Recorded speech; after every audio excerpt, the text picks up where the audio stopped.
Olá, queridos. Quero saudá-los com a graça e com a paz do Senhor. Nós vamos dar continuidade ao nosso estudo, à nossa segunda aula desse capítulo 2, onde nós estamos falando sobre a importância de conhecer o homem através do Criador.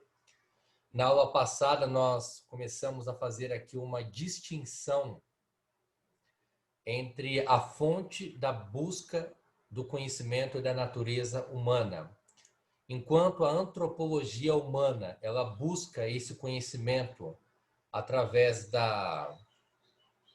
dos pressupostos da teoria da evolução, o cristão ele olha para as escrituras sagradas como a fonte de toda autoridade para o conhecimento da própria natureza. A gente vai continuar nessa mesma parte, agora falando sobre a questão da natureza essencial do homem. Seria o homem um animal racional, como defende a teoria da evolução, ou uma criatura especial, como defende os pressupostos bíblicos cristãos? Na concepção materialista, o homem é considerado meramente um animal racional. A natureza humana é essencialmente diferente da natureza animal. O homem é uma criatura racional, moral e principalmente espiritual. A primeira coisa que a gente tem que entender quando nós olhamos para um texto como esse, ou quando nós olhamos para essas afirmações, é que na concepção materialista, ela despreza totalmente a dignidade da natureza humana. Porque quando você olha para um ser humano e o identifica como um animal apenas com a diferença de ser racional, na verdade você está cedendo, ou na verdade você está reconhecendo que o ser humano ele não é tão digno quanto a palavra de Deus diz que ele é. Agora, quando a gente olha para as escrituras sagradas, a gente percebe claramente que a natureza humana ela é essencialmente diferente da natureza animal. Por quê? Porque o ser humano, primeiro, ele é dotado de racionalidade. O ser humano, ele constrói pensamentos, ele constrói argumentos. Ele é capaz de pensar sobre as coisas. Ele é capaz de expressar opiniões. Ele é capaz de fazer avaliações subjetivas. Ele é capaz de olhar para a sua realidade e emitir um pensamento, uma opinião sobre a sua própria realidade. Nenhum animal é capaz de fazer isso, porque o animal ele age puramente por instinto de sobrevivência. O ser humano ele também é dotado de moralidade. Esse é um dos aspectos interessantes, porque é exatamente isso que está sendo atacado no contexto moderno, esse conceito de moralidade. Mas o que as pessoas não entendem é que esse padrão de moralidade ele já está na nossa natureza, ele já está no nosso coração, ele está impresso realmente em nós. Todo ser humano ele sabe distinguir instintivamente ou internamente aquilo que é aceitável e aquilo que não é, independente dele professar uma religião ou independente dele seguir um código que seja, a sua natureza já expressa um padrão de moralidade, porque isso também foi estabelecido por Deus. E principalmente o fato do ser humano ser espiritual. Veja que interessante, nós estamos inclinados para as coisas espirituais. Os filmes revelam isso, né? O desejo humano de transcendência, de se conectar com aquilo que não pode ser visto e nem tocado. Essa busca por transcendência, ela revela esse aspecto espiritual da natureza e da estrutura humana. É claro, diferente dos animais, Deus soprou no homem o que Gênesis 2:7 chama de o fôlego da vida e o homem passou a ser alma vivente. O ser humano ele é totalmente diferente do animal, porque o animal simplesmente vive.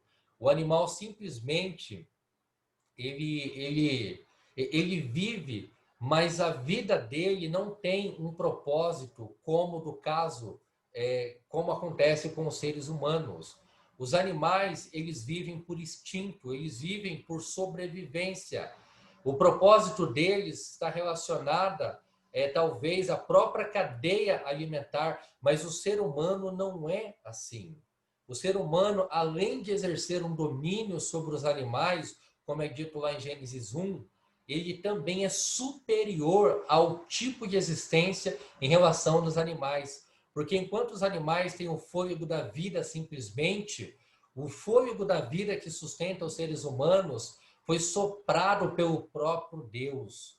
Então há uma diferença entre estar vivo e viver, se é que podemos colocar dessa forma. Mas simplesmente para que você entenda que um ser humano ele nunca pode ser colocado num grau de igualdade em relação aos homens, como acontece com muita frequência no mundo moderno, né, onde animais são tratados como seres humanos, onde existem muitas ONGs preocupadas com o bem-estar dos animais, muito mais até do que da dignidade das pessoas, dos seres humanos. Isso é um fato tristemente constatado na nossa realidade. O corpo do homem procede da terra, mas a sua alma vem de Deus. Por isso que a Bíblia fala que após a morte, o corpo volta à terra, o corpo ou o pó volta à terra, e o espírito volta a Deus que o deu. É isso que torna o homem uma criatura especial. Essa conexão com o Criador, esse aspecto criacional que foi dado pelo Criador à sua criatura. Nesse sentido, como já falamos na aula anterior, o homem está muito mais próximo de Deus do que de qualquer outra criatura, principalmente o animal. Seguindo aqui os nossos slides, eu estou com um problema aqui nos slides. Às vezes eles não estão eles aparecem para mim, mas não aparecem na gravação. Mas independente de qualquer coisa, eu vou disponibilizar os slides para que vocês possam ir acompanhando e também ter o material necessário para desenvolver as atividades. O homem é criatura e ao mesmo tempo um ser pessoal. Isso é muito importante nós entendermos também, porque como criatura, ele depende totalmente do seu criador, embora, como vimos na aula anterior, ele tenha esse desejo de buscar autonomia. Mas a grande verdade é que o ser humano não pode mover um dedo ou pronunciar uma palavra à parte de Deus. Desde o momento que nos deitamos até o momento que nos levantamos, incluindo o momento que nós dormimos, se Deus não estiver nos sustentando, a nossa vida simplesmente deixa de existir. O ar que nós respiramos é uma dádiva de Deus. Os movimentos que os nossos corpos realizam são dádivas de Deus. O fôlego da vida que nos mantém vivos é uma dádiva de Deus. É isso que a palavra nos ensina. Lá em Romanos 9, inclusive vai dizer que Deus é o oleiro e nós o barro. Paulo está imprimindo essa ideia no coração dos cristãos de Roma, de que, na verdade, Deus ele opera tudo conforme a sua vontade e nós somos o barro. E nessa ilustração que Paulo usa, ou nessa analogia, alguns barros podem ser usados para honra, outros, porém, para desonra. Agora, por outro lado, o homem é também uma pessoa e, como tal, tem uma autonomia relativa. Por que uma autonomia relativa? Porque Deus concedeu aos seres humanos um determinado nível de liberdade. Por exemplo, quando uma pessoa vai contrair um matrimônio, vai casar-se, ela é livre, até de certo ponto, para escolher com quem ela vai se casar. Nós somos livres para construir pontes de amizade. Nós somos livres, por exemplo, como pessoas, para ter os nossos gostos, as nossas influências. Então, como pessoa, nós temos um determinado nível de autonomia que também é limitado pelo próprio Deus. É só a gente imaginar o exemplo de um peixe, é uma ilustração muito usada para ilustrar essa questão. Um peixe, ele tem total liberdade para nadar por onde ele quiser, mas ele não tem liberdade nem autonomia para viver fora da água. Então é uma autonomia relativa porque ela tem limites. E o ser humano é a mesma coisa, nós temos liberdade. Mas essa liberdade, essa autonomia, ela tem um limite. A gente não pode simplesmente passar a viver dentro da água. A gente não pode simplesmente fazer coisas que são contra a nossa natureza, viver como um cachorro, por exemplo, com as mãos no chão, enfim. O que eu quero que você entenda é que essa liberdade ou essa autonomia, ela é relativa e limitada. E essa limitação é colocada pelo próprio Deus. Assim como um peixe não pode fazer algo que vai contra a sua natureza, como viver fora da água, por exemplo, nós, como seres humanos, também não podemos usar essa autonomia para fazer coisas que sejam contra a nossa natureza e contra aquilo que Deus mesmo determinou. O ser humano, dentre toda a criação visível, ele apresenta essa qualidade pessoal que o habilita a se relacionar livre e inteligentemente com outras criaturas. Que interessante. Dentre toda a criação visível, o ser humano tem essa qualidade, né, de evidenciar essa pessoalidade, essa capacidade de relacionar-se uns com os outros. E isso de maneira inteligente e de maneira proposital. Por exemplo, nós temos um imenso prazer e uma imensa alegria de nos confraternizarmos uns com os outros, porque isso faz parte da nossa natureza. E Deus deu essa liberdade para que possamos interagir de maneira inteligente uns com os outros. Essa é também uma das características que Deus imprimiu no ser humano, essa capacidade de ser uma pessoa e de desenvolver relacionamentos com pessoas e ao mesmo tempo de ser uma criatura. Então, tudo o que você percebe dentro da esfera criacional foi feita por Deus com um propósito. E os nossos relacionamentos também foram criados por Deus com um propósito. E dentro da esfera cristã, é muito interessante a gente observar isso, que a gente percebe um nível de relacionamento entre as pessoas que geralmente não se vê fora dos laços cristãos, dos laços cristãos. Esse laço da irmandade, da comunhão, da união, do prazer de estar uns com os outros. É evidente que há problemas, é evidente que há desentendimentos, mas é evidente também que esses aspectos do relacionamento e da pessoalidade são uma bênção de Deus para nós, criaturas humanas, especialmente para os seus filhos. O homem é um ser pensante. Pode parecer uma coisa simples, uma coisa que não tem muita profundidade, mas a verdade não é. Quando nós falamos nisso, a gente tem que entender que o homem ele não tem a sua mente dominada por Deus ao ponto de não ser quem é. Aparentemente é um paradoxo, não é uma contradição, mas o que essa afirmação quer dizer é, resumidamente, que cada um desenvolve a sua identidade, as suas habilidades, desenvolve as suas características próprias dentro de um limite estabelecido por Deus. Então, nós não somos como um robô que somos totalmente influenciados por Deus a ponto de ser o que não queríamos ser. Muito pelo contrário, Deus colocou em nós particularidades, capacidades e características que são próprias nossas.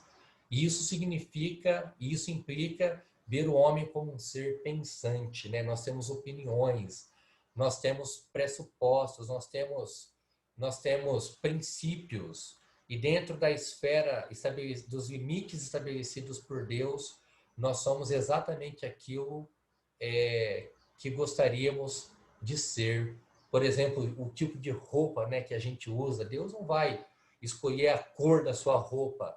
As suas vestimentas, elas vão revelar aspectos da sua personalidade. O homem tem uma independência relativa, como já falamos. A soberania do Criador limita suas ações sem forçar a sua vontade. Então, o homem, ele pode tomar decisões diárias, como mover seus dedos, pronunciar as palavras, relacionar-se com pessoas, fazer o que deseja em relação à sua profissão, casamento e família. Todas essas decisões são tomadas dentro da vontade soberana.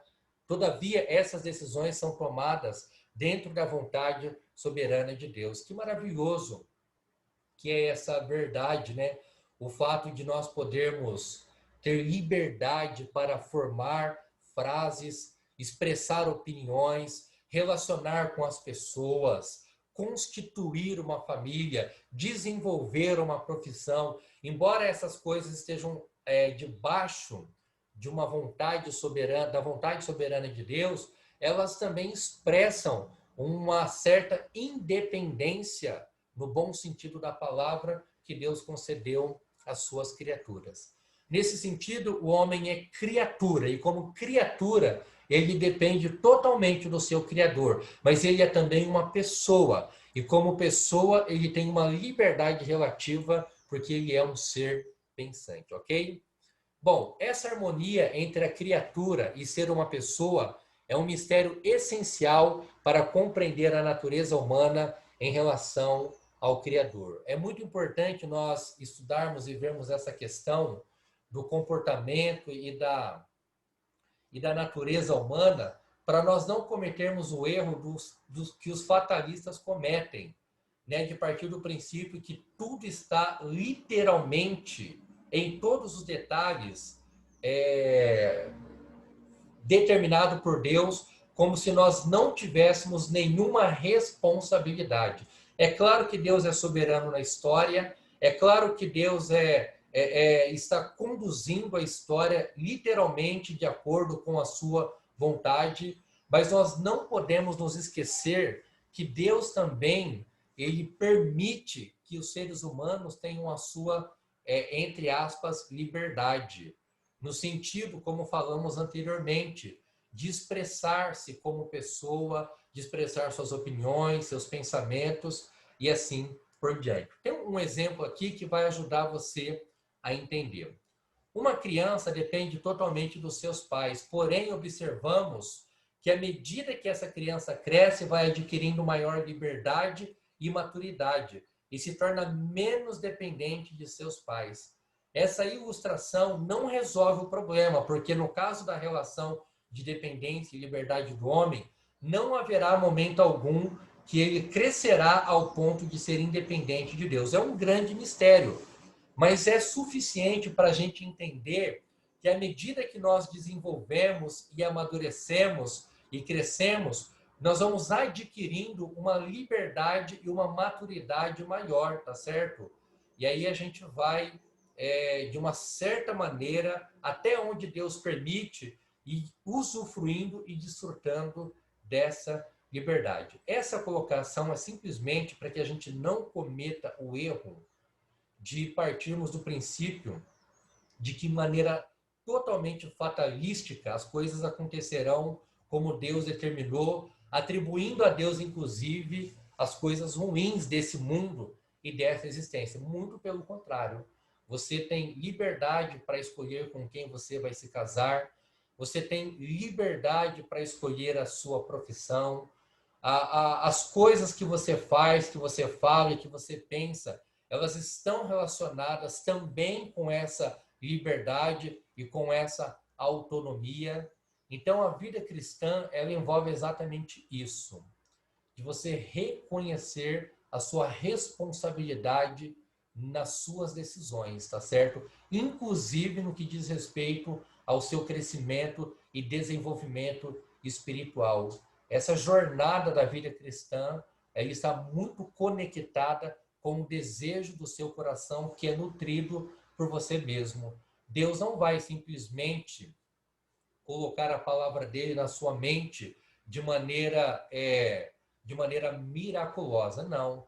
Você tem que treinar a sua vontade, você tem que habituar-se nessa busca do conhecimento de Deus, porque na verdade Deus te deu essa liberdade de desejar e querer fazer as coisas, inclusive crescer na graça e no conhecimento da sua vontade. E para finalizar essa parte, essa aula vai ser um pouco mais curta, gostaria de fazer aqui algumas considerações gerais. Primeiro, construir um conhecimento acerca do homem a partir do próprio homem é uma tolice.